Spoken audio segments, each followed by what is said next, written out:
ความรู้มันการคิดการปักเซลโดยเฉพาะการซุ้มเครื่องจากที่พวกมีลวดลายของน้องเมนีในปัจจุบันนี้การประยุกต์แต่ถือว่าเพิ่มขึ้นหลายสีสันสำหรับกระดาษเผาการลงทุนของเทศบาล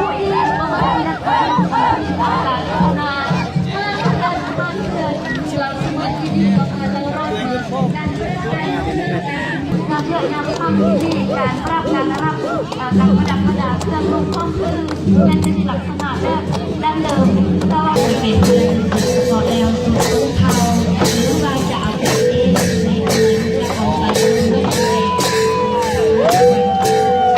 ในนี่ลักษณะนี้การใจไปถึงได้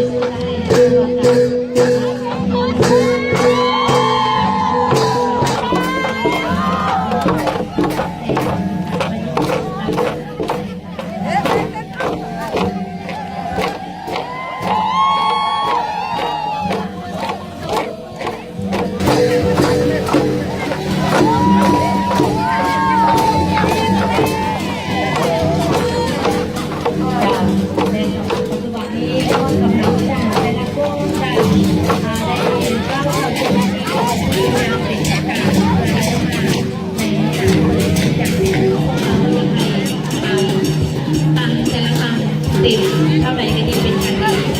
ดี